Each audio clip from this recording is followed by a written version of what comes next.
Hello everybody, and a very warm welcome to LMT YouTube channel. The Duke says that life had felt more free since his move to California. And we'll post the whole conversation. Everyone please listen to him along with us. Hi. Hello. Special day. Very special, particularly for you as a royal file. I can't believe it. I still can't believe it, and we did it. Refuse to believe it. Yeah. Prince Harry, the Duke of Sussex. Of course, he's a member of the British royal family, the younger son of Charles, Prince of Wales, and Diana, Princess of Wales. Radical dude. So cool. Had zero idea of what kind of guy he was. Yeah. I thought he was going to be a little more stiff, like a little bit royal. Yes. And he was very fun. He was just a rad dude. Before you enjoy Prince Harry, we have an enormous announcement. Yeah. We here, Rob, Monica, and I at Armchair Expert are going to go to Spotify. That's right. In July, exclusively, and we will be doing the exact same show you've always loved, or hopefully you love. And we're going to be doing that on a platform with more fun features and more ways to get involved with the community. Yeah. And it's going to be wonderful. So if you haven't already, please download the Spotify app. Get on that. And listen to us there. Starting in July, it will be the only place you can listen to us. So get on it now. And yeah, same show. And we hope you all join us because we love doing this more than any other thing we do. Yes. Now, please enjoy Prince Harry. We are supported by Brook Linen, my favorite hotel quality sheets to get into and writhe around in the nude. They just celebrated their 7th anniversary and they sent me some cookies. They did? Yeah. What flavor? Linen flavor? Yes. Hotel quality cookie. Well, listen, if a lot of your life is still being lived at home, then make your home as comfortable as possible. A refuge, an oasis, your personal zen zone. Go ahead and max out on the extra soft sheets, super plush towels, and loungewear. You can get the best of all of it from Brook Linen. I just dried myself this morning on a Brook Linen towel. They really are incredible. They're impeccable. They're decadent, they're soft, they're absorbent. Brook Linen was started to create beautiful, high-quality home essentials that don't cost an arm and a leg. They're so confident in their product, they come with a 365-day warranty. So give yourself the comfort refresh you deserve and get it for less. Go to brooklinen.com and use promo code EXPERT to get $20 off with a minimum purchase of $100. That's BROOKLINEN.com and enter promo code EXPERT for $20 off with a minimum purchase of $100. That's brooklinen.com, promo code EXPERT. What was your feeling about Joe Rogan's comments about Vaccinating? Ridiculous, obviously. And I side with him. Get comfy, though. We want you to be relaxed. There There it is. There we go. So I think what he said was ridiculous. And I also a little bit agree with him. Like, I fucking call fights. I'm an MMA announcer. I'm not Fauci. No one should be listening to my opinion on medical shit. So I agree with both sides. Like, what he said was stupid. I think the issue is, like, in today's world with misinformation just like endemic. Yeah. You got to be careful about what comes out of your mouth when it comes to that, because news doesn't exist in just news anymore. Yeah, you're totally It's right. splattered all over the place. So people like listen to Joe Rogan and say, "Oh, if he says that, then maybe and you're right. There's a sort of like, don't listen to me. It's like, well, don't say that. Just stay out of it. Exactly. And just acknowledge you are a person that people listen to. You are. And if you have a platform, Exactly. with a platform comes responsibility. But I like, agree. it is all very tricky. So like Oprah famously got sued by the meat industry for talking about mad cow disease. This is how her and Dr. Phil met. And part of me was like, yeah, she has a huge platform, and also she can have a fucking opinion about shit. She's not like legally responsible if you decide to stop eating meat because of her opinion. How about this? What if I say when I was single I didn't wear condoms as much as I should have? Like, has that become a thing that people? I'm not advising anyone not to. Saying you didn't do as much as you should have. Exactly. Oh, there we go. Should have. Should have, yeah. Oh, so okay. you can certainly share the opinion, say this is my opinion. But and I recognize it was stupid. Yeah, the implication is you should have done something different. That's true. Again, all comes down to being responsible. Yeah, remember when we had the guy on? We had someone on who wrote a book called Hooked about the food industry, and it was crazy. He was like, the same people who are selling you whatever, the processed food have an investment in the pill that will... he was saying specifically, like, they create this huge problem with overly sugary foods. They also offer you the antidote, which is sugar-free food. It's a good business plan. Like, if I were an investor and you brought it to me. It's smart. There's no denying that. Yeah. But supply and demand, right? Mm-hmm. By the way, I have a libertarian bent to me. I have an individual rights bent to me. And I used to think that until I learned that if it were a fair competition, yes. So if it was just this food tastes delicious and it's on you to not eat a bunch of it. But once I found out they're employing the world's best chemists to not just design a good taste, but a taste that dissipates really quickly so that you desire another bite quickly. Like, you're outmatched in that situation. It's not a fair fight. It's like the algorithms on the internet. You can't compete with that, a human. You can't if you have the awareness of what it's doing to you and the fact that it's learning. Yes. Right, which is scary. Exactly. Yes. And advertising has been going on for hundreds of years. Full-fledged for 100 years. Yeah, exactly. But done really responsibly. The difference here is targeted ads. If ads have always worked for companies, you put it on the TV, you can walk away, you can come back. Your involvement is switching on, switching off, or changing the channel. Whereas now with algorithms, it's there. It's just feeding your habits, and it's also reading through your emails and everything else. Yeah. So it's getting to know you. Like, it gets to know the decisions that you're going to make before you make them, and then it creates this echo chamber of no pushback, of no context, of nothing. It's just perpetuating and feeding the bias and the habits that you already have inside of you, which is terrible. Yeah, and if you were asked So what you were going to scary. do next, and then you asked the algorithm what you were going to do next, the algorithm would be right like 3-1. Yeah. So that's why it's not a fair fight, because you can't remember everything you've done in the last 12 years, but Google knows what you've done for the last 12 years in a nanosecond. And I think they get to wash, at the moment, until it changes, at the moment they get to wash their hands of responsibility, because it's like, oh, it's not human error. It's a computer. It's like, but who wrote the algorithms? Yeah. You guys did. Yeah. Exactly. Pretty soon the Probably algorithms... all male and all white. Yeah. Yeah, likely. Yeah. Yeah. And here we are, you and I, a couple white males, Luckily, pontificating. Toya and I are here. First of all, I'm so excited you're here. It's very flattering that you came down from Santa Barbara. Like, you had I know, I to fucking can't work believe to it. get here That's all right. I just sat in the back, did a little bit of work, read my notes. and perfected the algorithm. Perfected the algorithm. Gave them more data. Exactly. I didn't expect to come into a building site, though. Yeah, Most people don't. That wasn't in the brief. I left that part out. I expected better. I'm really excited to meet you because, in full disclosure, I'm the most ill-informed person on the royal family, at least in my circle. You're the only one I ever knew. It's simply because you were in those awesome nude photos in Vegas. And I literally said to myself, this guy's a party. Yeah, he has said that many times. Yeah. I'm sure. So you're constantly looking for other people to go sort of balance out your own behavior, right? Exactly. Yeah. Yes. It's relatable. Truthfully. And then on top of that, I was like, God, this motherfucker's got a good body. You are in tremendous shape. Now it's getting weird. We haven't touched weird yet. That was a few weeks before I went to Afghanistan.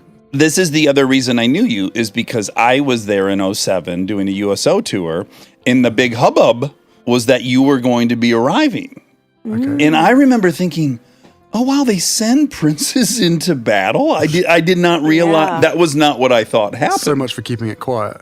Yeah. No, of course everyone knew, Look, right? at least I wasn't running down the stripping, albeit all naked. Right? Yeah. At least. At least.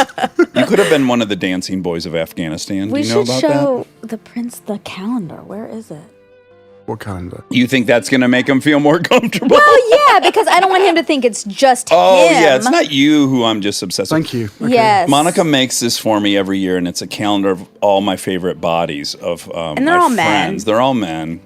And they're all gorgeous bodies. Yeah. Why am I not September? Exactly. Well, Okay, next year. Next year, Yeah. we'll find that. That's And it. why is it on September? Can I tell you who that is? This is obviously a clear favorite. Oh, right, because you're born in September. Exactly. Who is this guy, though? That's Kumail Nanjiani. You know Kumail, don't you? You might not know. Silicon Valley. Did you ever watch Silicon Valley? Yeah, No, he's. of course I haven't. Oh, of course I have. I recognize his abs. Very notable ad. Oh, so that's an inside joke. So my friend Tom Hansen, who I worship, he's 72 and he's my idol and my de facto father. He's got the most enviable hair of anyone I know. Look, that's a 72-year-old head of hair right there. What's weird is everybody else is showing their abs and then he's just showing the top of his That's head. right. It's kind of things I covet. Who's this? Oh, so that was an AD on a show I was on, Nick, who just was inordinately jacked, and I was obsessed with it. And he accommodated Monica. I did a lot of very uncomfortable texting to get this calendar made. Like, hey, is there any way you could send me a picture of your torso? Picture of your Torso. naked body. You can pick the part, whatever you feel looks best. And now that you're in our sphere, you're the one who has to ask the question. Well, it was a surprise gift. I don't ask for this. This is just a benevolent gesture by Monica. And now that you're in our sphere, you're fucked because she is going to ask you for That's something. right. No, wait, next year. you can have the top of my head. It's bald and it's ginger, but you can have the top of the head. Okay, so I want to know, are you nervous to do this interview? Well, I didn't know it was an interview, so... It's not. Conversation. It's a chat. Yeah. Was I nervous? No, not so much nervous, but I guess on this particular subject around mental health, Yeah. for me, it's always unfortunately, today's world is quite a sensitive subject, not just for the people who are sharing, but ultimately the subject matter itself has to be handled with care. Yeah. There can be humor, there can be everything else, but when it ends up getting weaponized by certain people... Headlines, yeah. Yeah, you can never predict it, though in this instance you probably can.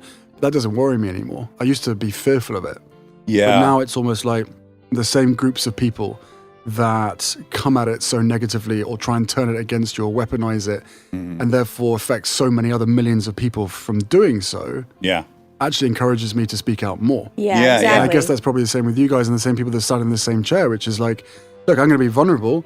If I get attacked for it, let's see who's actually attacking me. Yes. Yes. What's their story? Yeah. What's their agenda? Right? Who do they work for? It actually says more about them than it does. But that's how I've always felt when it comes to the projection. I mean, hatred is a form of projection, right? Yeah. We're not born to hate people. Yeah. So it manifests itself over a period of time. And of course, it can come from unresolved pain or being hurt continually as a young kid or through adult life. But ultimately, there's a source to it. There's a reason why you want to hate somebody else. Yeah. And when it comes to trolling on social media, the best way that I look at it is like, okay, take a moment, be aware of what this is doing to me and how it's making me feel. Yeah. But then look at them and go, how's your day going? Yeah. Yeah. And actually have some compassion for them, which is really hard when you're on the receiving end of this, like, just vile, toxic abuse. But the reality is, as you say, flip it. Yeah. Flip it and say, what happened to you?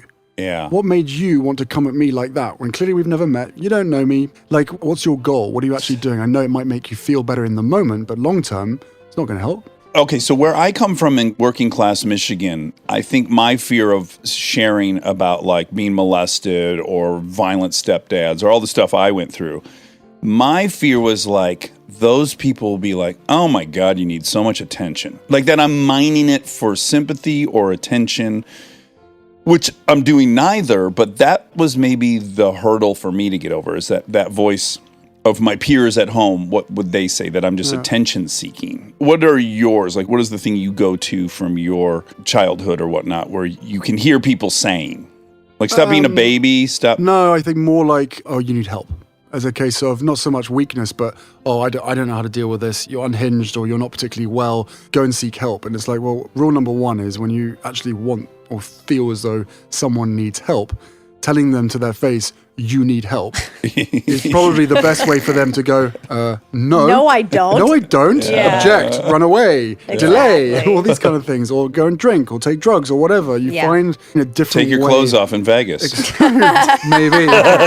Any single one of us, whoever we are, wherever we come from, they will always try and find some way to be able to mask the actual feeling and be able Totally. to try and make us feel different to how we are actually feeling, perhaps having a feeling. Yeah. Right? Because so many people are just numb to it. That was a huge part of the beginning of my life, which was like, I rejected it. I said, there's nothing wrong with me. I'm fine. Yeah. Well, there's a male component too, don't you think? Like, Huge. yeah, I know for me, where I grew up, any emotion was weakness, and weakness was cancer. Yeah, true. But look how much the world has changed now. I think the worse the world gets or the harder it becomes and the more suffering that there is, the more people feel as though they have something relatable within their community to their neighbors or perhaps online. Yeah, yeah. And that's creating a change of the conversation, certainly through this series that Oprah and I are doing.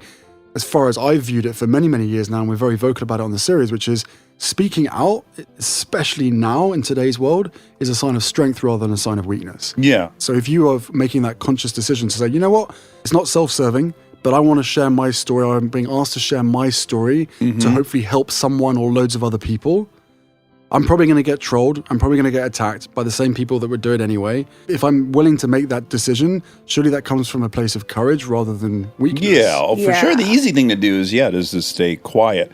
You know, the fact that you guys are doing this series, The Me You Can't See, which you produce with Oprah and you guys conduct interviews, what I loved immediately is on the surface, you two have as polar opposite of childhood environments that two people could have. I mean, literally, if you had to build a spectrum, Oprah would certainly be towards the tail of one end and you would certainly be towards the tail of the other.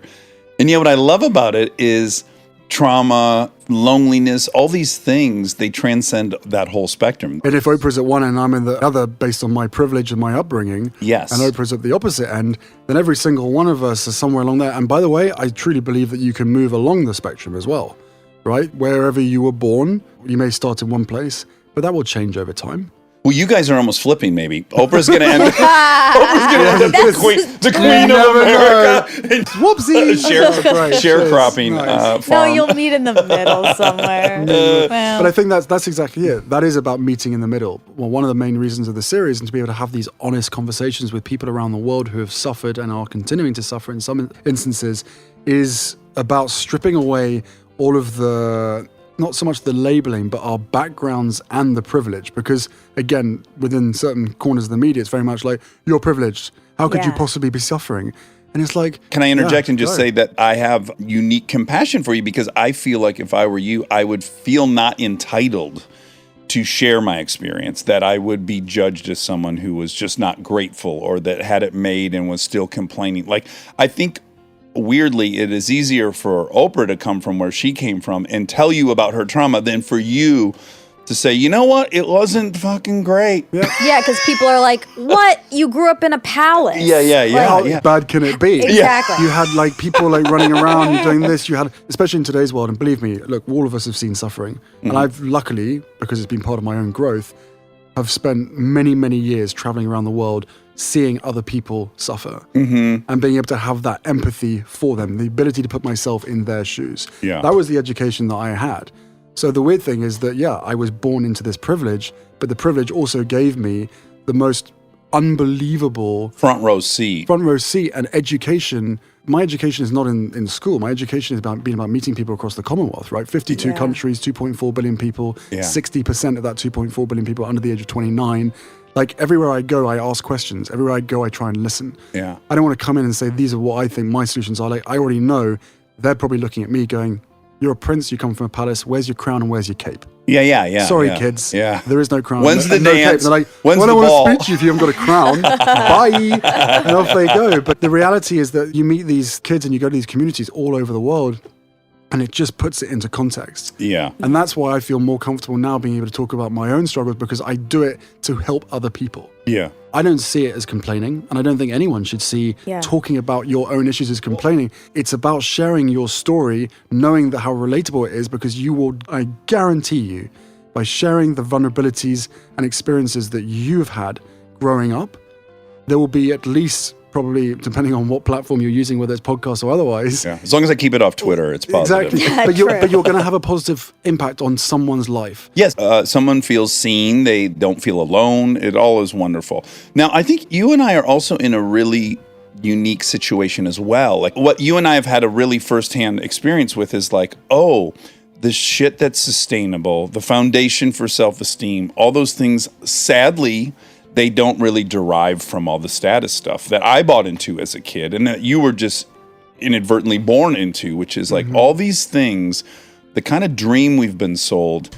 I just like saying out loud, like, I had made the most amount of money I ever made. People recognized me at the airport, and I was on the verge of killing myself because I was such a bad addict. Life was miserable. So like, I had all the things that are supposed to make you happy, and it just didn't fucking work. So you were chasing something. Yes, the thing I needed wasn't the things I thought I needed. Like, the things you need is like connection to community, being of service to other people, things that are actual self-esteem builders, not accomplishments or adoration. Those things, at least for me, didn't fill up or give me the esteem I needed. But being catapulted into fame was presumably a hell of a lot to deal with.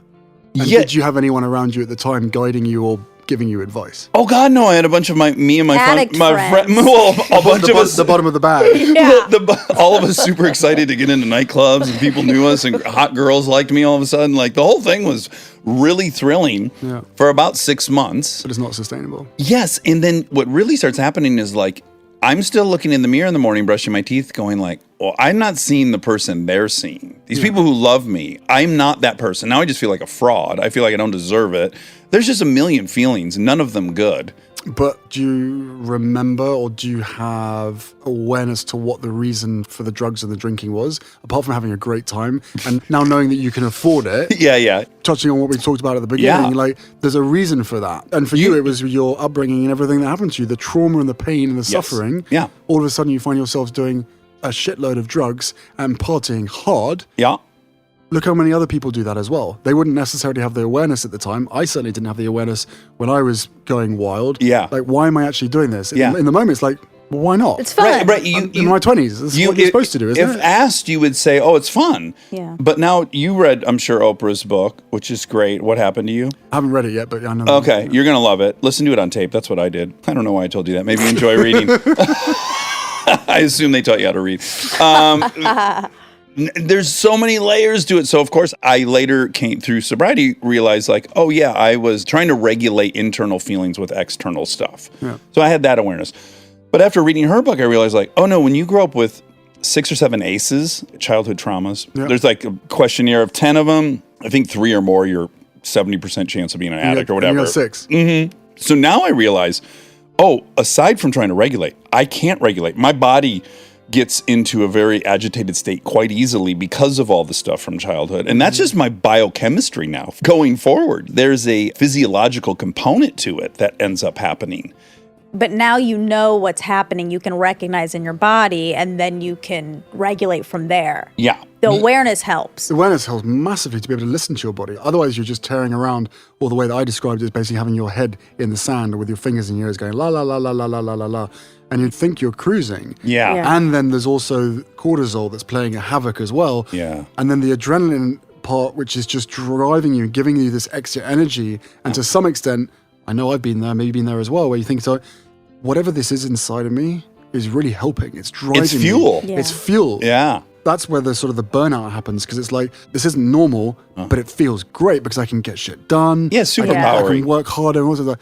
And then eventually it suddenly hits you and it's like, that's not sustainable. Yes. There's no way, but it's fight or flight, right? Okay, let's go back a step. Okay. Your parents. Generally, I I provide feel therapy like, to the yeah, guests. I know. but I this- feel like it's switched. All of a sudden, I just saw that. Like, oh, he's the therapist today. But to me, it's always so fascinating to hear of someone's struggles and for them to be able to explain or articulate why, Yeah. but then also tracing it back to the sort of what happened to you, not what's wrong with you. Yeah.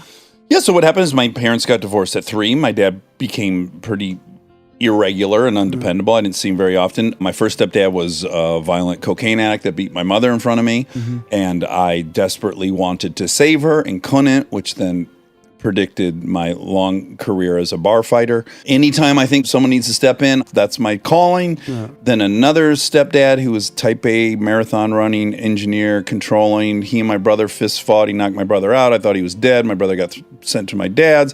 My dad and my brother fought so bad they broke the coffee table. My whole neighborhood was gathered at the end of my driveway. I walk in, both my dad and my brother are bleeding profusely. My brother's telling me, pack your shit, we're leaving here. Like, this was just all the time. It sounds like the script of Step Brothers. Yes. The non-comedic version of Step Brothers. Golf club over the head. That's And then molested along the way. And, just throw that in Just an there. added, just a cherry on top. yeah, a little really. icing on the cake. When we left my dad, my mom was a janitor on midnights. My little sister was born. I was helping raise this kid at 6 years old. My mom was way stretched beyond what any human can handle. She has depression. You know, everything you can have. An addict in the home, mental health issue in the home, violence in the home, sexual abuse in the home. Yeah. So yeah, I think all those things added up to I love Jack and diets and cocaine.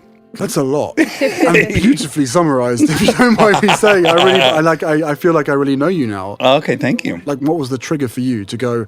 Hang on a second. Well, it became obvious. I literally couldn't quit drinking. Like, I think a lot of people think like, oh yeah, I could or I couldn't. But if you've tried several times and you literally get to the point where you're like, holy shit, I am incapable of this. I'm going to do this for the rest of my life. I'm going to disappear for 4 or 5 days at a time. I'm going to be in these dangerous situations. Drinking for breakfast as well? Sunday, Monday, and Tuesday. And then I'd level out Wednesday, Thursday, and then just start it all back up Friday. And then tons of drugs, every drug at all times. By yourself or with friends or both? It always started socially, and then it always took me to where I ultimately desire to be, which is completely alone doing drugs. Last man standing while everyone else is like yes. And then he tricks himself into saying, like, I'm the one that can handle it. I have the constitution to handle it. They don't. Not, I have a problem and they don't. Right. But in that moment, were you doing it for fun or were you doing it to mask the pain? So what is now obvious is the reason I couldn't shut it down and other people could.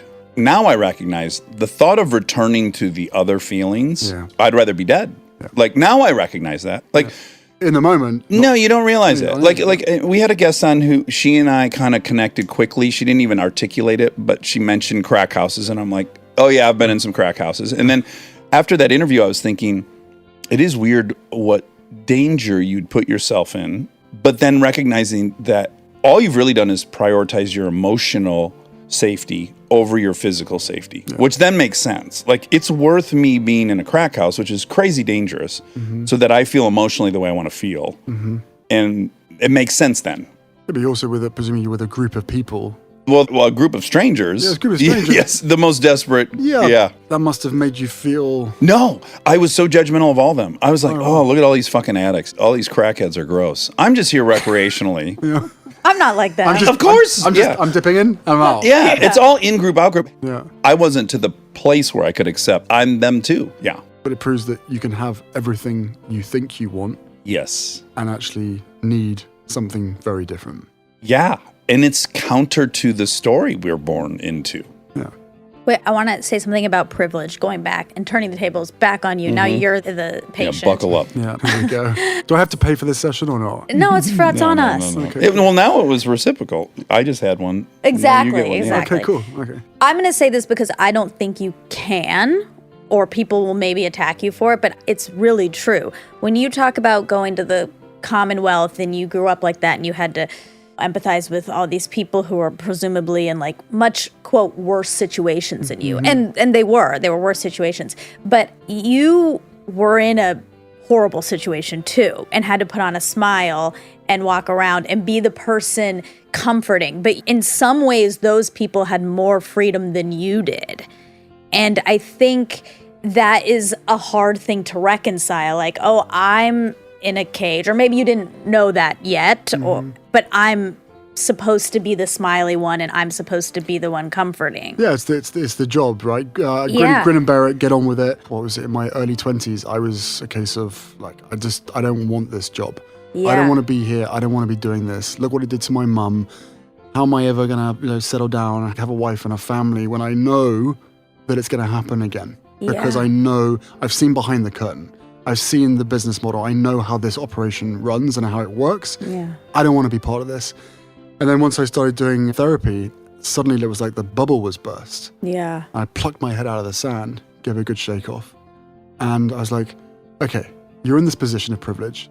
Stop complaining or stop thinking as though you want something different. Make this different.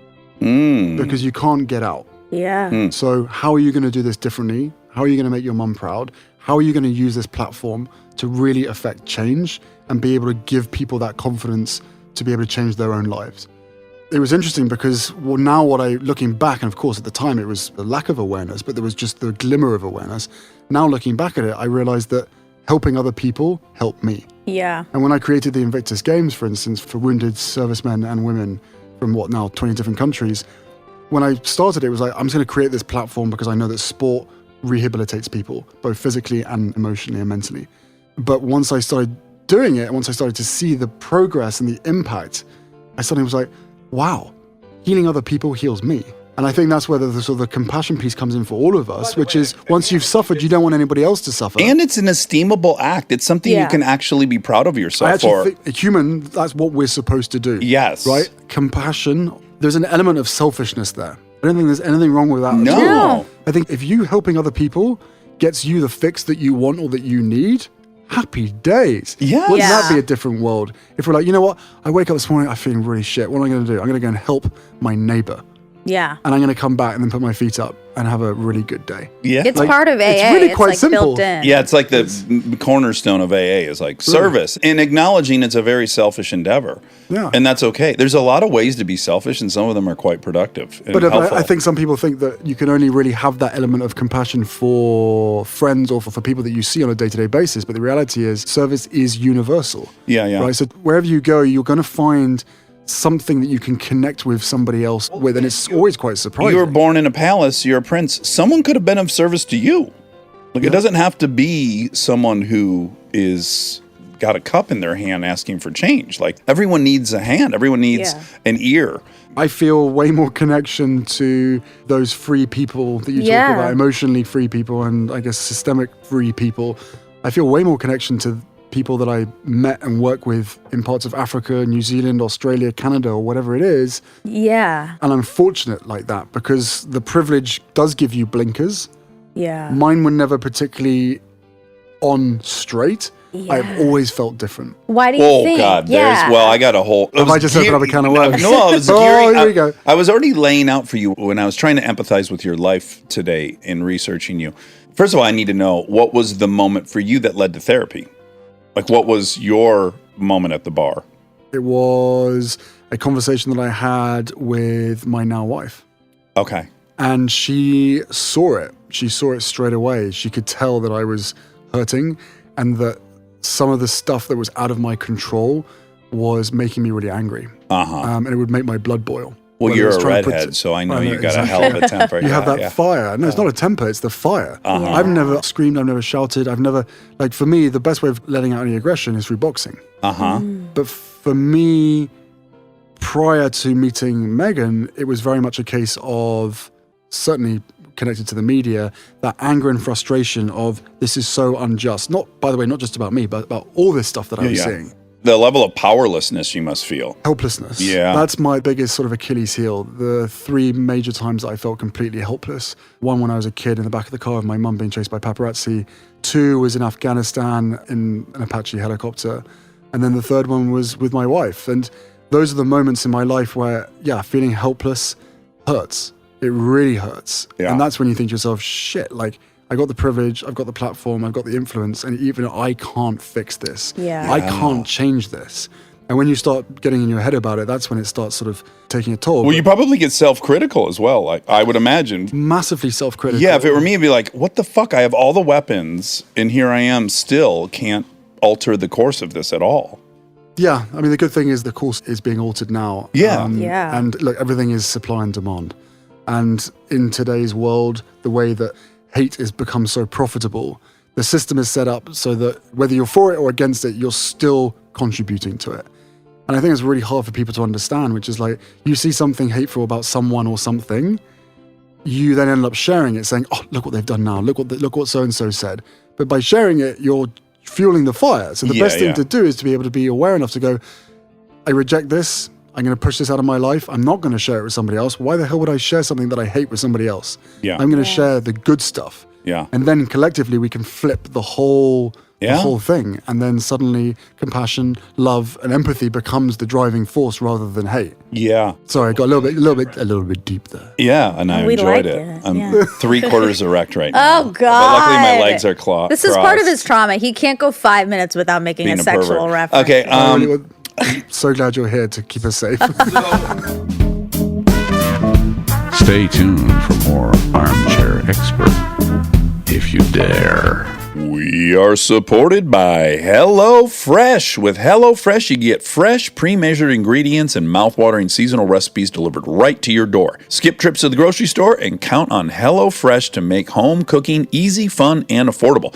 Monica, what did you get into last night? I had closed out my weekend with a crunchy curried chickpea bowl. A bowl? Yes, it had raisins and a pickled cabbage. It was delicious and it felt healthy and hearty. Well, as you'd expect, I went a little more hearty than you. I went with a Monterey Jack unfried chicken with buttery green beans, potato wedges, and sriracha mayo. Yum.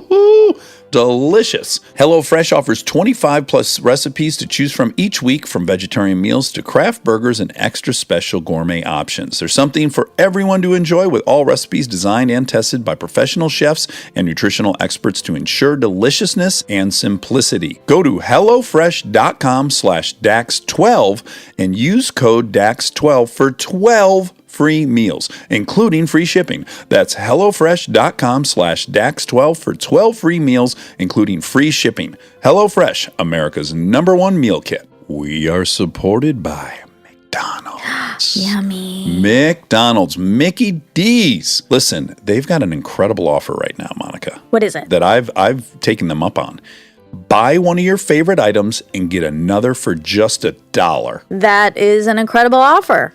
And I have something to admit to you. What? As you know, I'm leaving for Las Vegas here in a second. I'm going to drive there. Yep. And I'm going to stop in Barstow, and I'm going to get 2 Big Macs. One of them will be for $1, and I'm going to get extra sauce and extra cheese, and I'm going to just smile ear to ear on my drive. Great plan. Thank you so much. You and I have had a lot of good times over at We McDonald's. sure have. What's one of your favorite memories, Monica, of McDonald's? I mean, I guess Christmas Eve is takes the cake. That's our new tradition. I just got scared because next Christmas, what if I'm with my family? You can't be. Okay, I can't be because we got to go to McDonald's. Or we'll have to get on Zoom and eat Okay. McDonald's together. I promise to do that. Okay. There's a meal for every moment at McDonald's when you buy one of your faves, like the Big Mac, Quarter Pounder with cheese, 10-piece Chicken McNuggets, or Filet of Fish, and get another for just $1. Here's to our favorite memories with McDonald's and many more to come, especially now that we can buy one item and get another for just $1 for a limited time at participating McDonald's.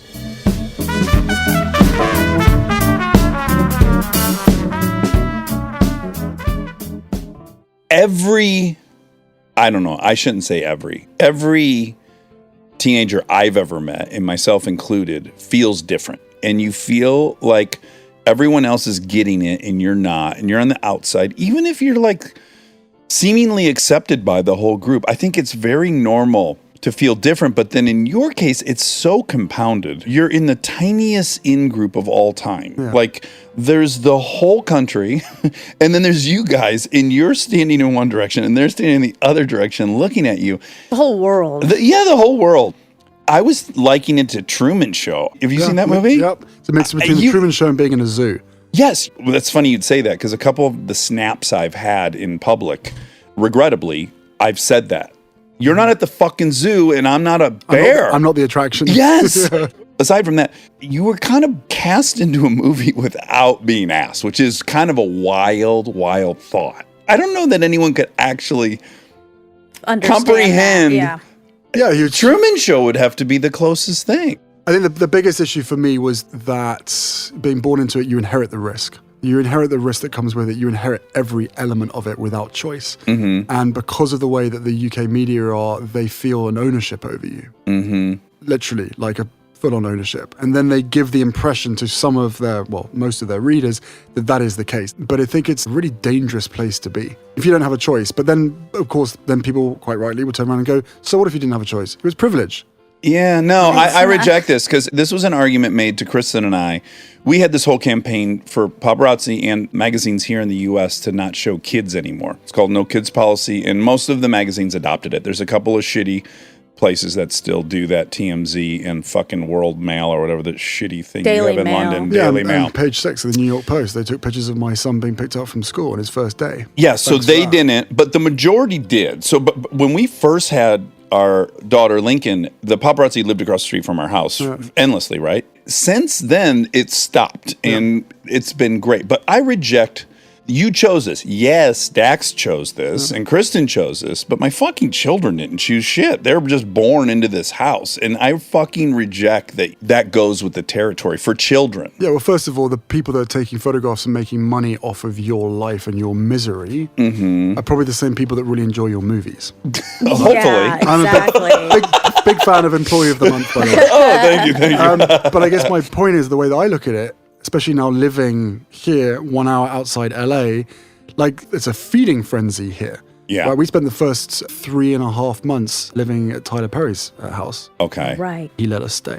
And the Squatting helicopters, the drones, the paparazzi cutting the fence, like it was madness. Yeah. And people out there, their response was, well, what do you expect if you live in LA? It's like, okay, well, first of all, we didn't mean to live in LA. This is like a staging area before we try and find a house. Yeah. And secondly, how sad that if you live in LA and you're a well-known figure, you should not be able to. You just have to accept it. And Yeah. and the you have to live indoors. Yeah, and the first lot of security we had said, I said, well, where's the safest place? He said, inside.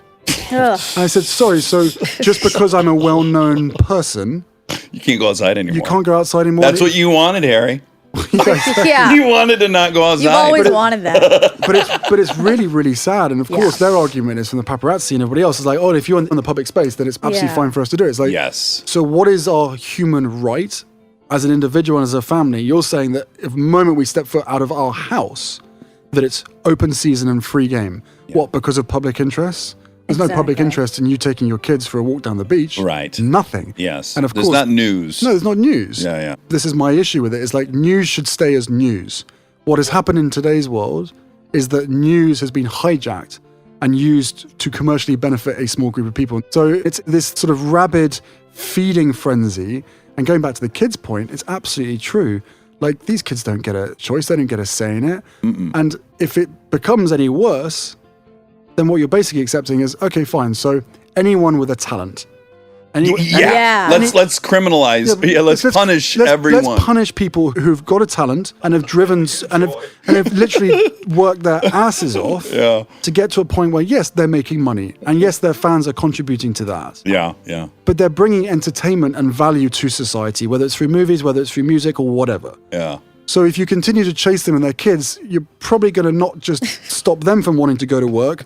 You're certainly going to put their kids off ever wanting to. So it kind of is self-defeating. It's a weird one. So having moved, it got better there?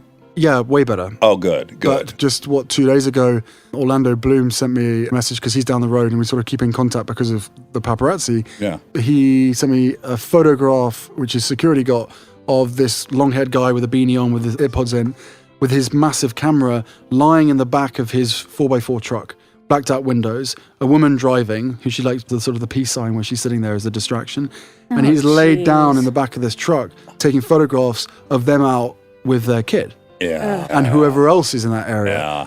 How is that normal? How is that acceptable? Yeah. Well, when we took this on, I didn't try for a second to say legally this shouldn't be allowed, because I know our First Amendment is such that it is going to protect the press, as in some ways it should. It's the fourth estate. That wasn't my argument. My argument was, you know what else isn't illegal? Shitting on your dining room table. Mm-hmm. It's not illegal. You could totally do it. You wouldn't do it because you're not a monster. So it's illegal to run into the cinema and shout fire. Yes, that's true. But there's other reasons you wouldn't do something other than the law. You know what I'm saying? I would implore people to not evaluate, well, anything that's legal I should be doing. So shitting on my kitchen table I should do because there's no law against it. That's not how one's brain should work. Well, that is, again, I don't want to start sort of going down the First Amendment route because that's a huge subject and one of which I don't understand because I've only been here for a short period of time. But you can find a loophole in anything and you can capitalize or exploit what's not said rather than uphold what is said. Mm-hmm. Oh, sure. We can do that with anything we want. Of course we can. Yes, and if there's a commercial incentive, then great. Or if there's a ideology or you want to spread hate, laws were created to protect people. Mm-hmm. Right? Yeah. That's how I see it. Yeah. Well, increasingly companies as well. Citizens United. Yeah, but to put this one to bed for me, you guys can carry on talking about it, but I believe we live in an age now where you've got certain elements of the media redefining to us what privacy means. Yeah. There's a massive conflict of interest. Yeah. And then you've got social media platforms trying to redefine what free speech means. Yeah. Why? I wonder why you're doing that. Yeah. And again, so this has been happening for 15 years now, and we're living in this world where we've almost the laws have been completely flipped by the very people that need them flipped so that they can make more money and they can capitalize off our pain, grief, and this sort of general self-destructive mode that's happening at the moment. So there's conflict of interest is like the major piece here. And as you say, like you want to shit on the kitchen table, like just because there's not a law. Yeah, good for you. You're within the bounds of the law. Congratulations. Exactly, like powered back to the people. Yeah. And you go to sleep at night and you're like, well, I didn't break the law. You feel good? But Dax, it does come back to supply and demand. Yeah, right? Totally. If we collectively became better at not clicking on and not spreading or sharing the things that we know are putting other people through hell, then there's no market for it. I totally but agree. The more depressed and the harder life becomes, we end up surrendering to the information parallel with our own feelings. Yeah. That's the information that we end up sort of being drawn into. Yeah, and the last stop is the pound and the dollar. I mean, it's literally that simple, to your point. If no one can profit on any of this stuff, it vanishes. Okay. That was fun. Cheers, Yeah. I got so much I want to say about the First Amendment. I still don't understand it, but it is bonkers. It is bonkers. So, having been born in the Truman Show, I'm curious, did you watch television and movies? Did I make it to the edge? Did I find the fire? Did I break the fire escape? Did you sail your little boat to the edge? Well, you did. Did you watch TV and movies as a kid with a kind of peculiar interest in non-royal life? Because how else would you observe it? I was thinking like you've probably never went to the grocery store with your mom or stood in line with her as she renewed her license or all these weird little mundane things. Did you like have an interest in those weird things? No, I definitely went shopping with her. Oh, you did? A few times, yeah. Oh, okay. Only a handful of times because every time we came out, I was going to say, how could you? We got pounced on. I mean, there was very rarely a day that went by without at least one paparazzi jumping out from behind a car or something. Right. But also at the same time, the beauty of it is like the first time that Meghan and I met up for her to come and stay with me, we met up in a supermarket in London, pretending as though we didn't know each other. So texting each other from the other side of the cloak and dagger. And there were people looking at me, giving me all these weird looks and coming up and saying hi, whatever. And I was there texting saying, is this the right one? She goes, no, you want parchment paper. I'm like, okay, where's the parchment paper? So it was nice. You had a baseball cap on, like looking down the floor. Yeah. I don't know how many times you've done that when you're walking along the street, trying to stay incognito. It's like, whoa, signpost. Oh, someone's dog. Oh, hi. It's amazing what you see, how much chewing gum you see, and how many people's shoes you see. It's a mess. So living here now, I can actually like lift my head and actually I feel different. My shoulders have dropped, so's hers. I can't imagine. And you can walk around feeling a little bit more free. I get to take Archie on the back of my bicycle. Now I've said that, they're probably going to be... But it's like, I would never have the chance to do that. 1,000%. But did you watch movies and TV with a peculiar interest, or you don't even recall? No, I just watched royal movies. Just to really make sure that my echo chamber was absolutely solid. Impenetrable. Impenetrable. This is my life. This is what I'm going to learn about. This is everything. This is all I ever wanted to be. No, of course you watched it, but did you watch it with like the reverse? So here's what I'm saying. I watched Disney. Okay. Yeah. Here's what I was thinking. I was talking to my wife this morning. I was like, what kind of curiosities do you have? And we got talking. I was like, oh my God, you know what's really bizarre about his life is that you learn all these fairy tales when you're growing up. Like, oh, and the prince gets the princess and all that. I think it'd be so bizarre for you to be told this story and that the ultimate prize would be to become royalty. And you'd be sitting there just feeling like a normal person. Like, well, this doesn't feel all that euphoric. Like, I feel like that would be a real cognitive dissonance moment. Like, I do think that kind of old way of thinking of the prince, the princess, like all these little girls reading these wonderful fairy tales going, oh, all I want to be is a princess. And I'm thinking... it's not so rad. Yeah, but I forgot. I'm not going to get it right, so I'm not going to say it. But my wife had the most amazing sort of explanation to that, which is almost like something. I'm not going to get it right, but you don't need to be a princess. You can create the life that will be better than any princess. It's something along those lines. And that's coming from her own lived experience. Yeah. Right. She did it. We got together and she's like, wow, this is very different to what my friends at the beginning said. That like what? Yeah. So I know. I think a lot of people feel like, well, everyone knows what they're getting into when they marry a prince, but how? Well, I'm like, what could she have expected that she was gonna go drive around town and everything would be normal? Like I had that thought of like she's super intelligent. She couldn't have thought. Now, mind you, I learned she didn't leave the house for 5 months. That's like solitary confinement. So I recognize it's even way worse than you could imagine. But I did think like, oh, you couldn't have thought, oh, I'm going to just travel freely now. No, of course not. And she never thought that. I think she said before she expected it to be fair. Yeah. Which I think anybody does. It's like, okay, I'm a public role model or I'm a public figure or I'm a celebrity, whatever it is, you expect a certain element of interest in your life. Sure. But at the same time, you still expect to be able to have a private life. Yeah. As opposed to this idea of every time you step foot outside, you get chased. Yeah. And even when you stay inside, because of the way that social media is now, you're everywhere Yeah. while you're nowhere. Yeah. So Yeah. actually, and also, by the way, if it's not true, then that is unfair. Yeah, Yeah, 1,000%. And especially when yeah. you can't defend yourself. So, Yeah. yes, I think when you marry into it, especially when it's one of Princess Diana's sons, Yeah. there is a certain amount of, okay, what am I actually letting myself in for? But very few people actually know, apart from the Brits, how toxic Yeah. that element of the UK press is. Well, and then the one thing that was undeniable, because of course I watched a good deal of the Oprah thing. My favorite part is you playing with chickens while they're talking. Honestly, they've I was like, they've all got feathers now. oh, they do. So Oh, they were all good. rehabilitated from update. factory farm. What do you call it in America? Yeah. Factory Factory farming. farm, Yeah. or what's the other word? I can't remember. Anyway, they all came butt naked with a couple of feathers out their chin and maybe one out their stomach. And now, after 3 or 4 weeks, well, they started laying eggs immediately, which made us quite proud as parents. Yes. And like, oh my God, we were told you weren't going to lay for ages and you've already laid eggs. This is They so great. feel so safe. Yeah, and now they're running around fully feathered. Yeah, anyway, back to the chickens. Yeah. I was just like, oh God, that would be me in this interview. Like, my wife would be talking to Oprah and I'd be like, oh, there's a lot of talking. I think I'm going to play with these Where chickens. The chickens need attention. Where the chickens? Need a distraction. Where the chickens? Find me the chickens. But you said the glasses were never on exactly right. The blinders, you guys call Blinders. them. I called them blinkers. I think you guys call them blinders. Yeah. Got Yeah. confusing when you said blinkers. I always Sorry. thought you were That was what were a that's, moped. that's your confusing face. That's what just derailed me. I was like, wait, he had fucking blinkers installed? Blinders. Blinders. They weren't exactly installed correctly on you.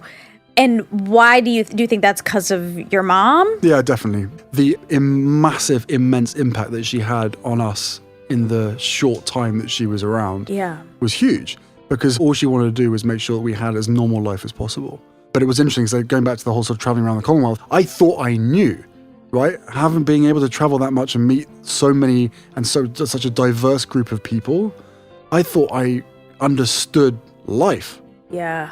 Especially bearing in mind most of the countries that I was going to were, and most of the communities I was going to were people of color. Yeah. But then I was really shocked once I started doing therapy and that bubble was burst, and I started doing my own work, really like a lot of work, Yeah. and started to uncover and understand more about unconscious bias. And I was like, wow, I thought since I screwed up when I was younger and then did the work, I thought I then knew, but I didn't. Yeah. And I still don't fully know. No. It's a constant working progress. Totally. And every single one of us has it. Yeah. Oh, Yes. 1,000%. I've been saying that a lot on here. Is like there needs to be another word that doesn't relegate you to a member of the clan to be able to say, I'm unraveling it. There's shit I literally couldn't see, was unaware of, didn't recognize. And that's not over. I know there's going to be other revelations for me where I'm like, oh yeah, and that. And you're right. And a lot of people do view it as like, you're either racist or you're not. Yeah, binary. And it's like the middle ground, not even the middle ground, the rest of it is where we all are. Yes. And it's not just black and white, Yeah, right, Everyone yeah. has biases of all sorts. Yes. But I think it's a really important point, especially now after everything's happened in the last year and a half. Like the world is changing, the younger generation are driving it, and you've got a multi-racial, cultural sort of movement happening, which has never happened before. But unconscious bias is, the way that I understand it, is, again, it's not something that's wrong with you, right? And you don't have to be defensive about it. Yeah. That's the thing. No one's blaming you. But the moment that you acknowledge that you do have unconscious bias, what are you going to do about it? Exactly. Because if you choose to do nothing, Now we got a problem. then you're continuing to fuel the problem, which means that actually you're then heading towards racism. Yes. Whereas unconscious bias is actually something that is inherent, unfortunately, in every single one of us, but that it is possible to educate yourself to be more aware of the problems and therefore be part of the solution rather than part of the problem. Totally. Yeah. Yeah. As we say, it's the water you grow up in. You can't see water the you're water. swimming in. The water you're swimming in. Just keep swimming. Okay. When I imagine your life, I spend a lot of time pretending I about to was say, you today. How often does that happen? It's a lot of projection. now that I've spent time with you, please remove me from your head, No, from your no. torso, wanting photograph. It's only gotten worse. yeah. Eric. Now he So, really wants it. Here's what if I were you, I feel like I would have loved the military. Did you love going into the military? Well, and you would have been kicked out pretty quick. Oh yeah, I have the Just so biggest you're absolutely clear. authority complex. Yeah, I would not be a good candidate for the military, but I imagine having grown up in the fishbowl that you were in, and the in and out group being like just 10 of us in the rest of the world. Now you enter this brotherhood, this fraternity, And now you're in an in-group that's huge. Now you're living in a fucking, there's no royal treatment in the military, right? You're in the same shitty barracks and you're fucking doing all the stuff you have to do. I have to imagine did you love that?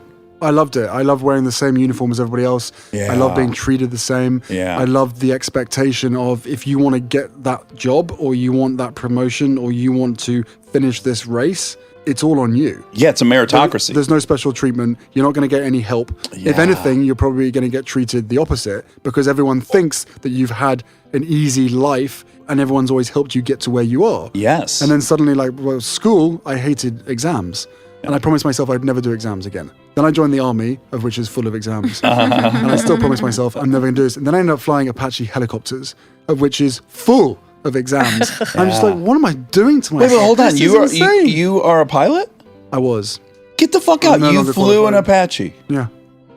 Now I definitely need your torso shot.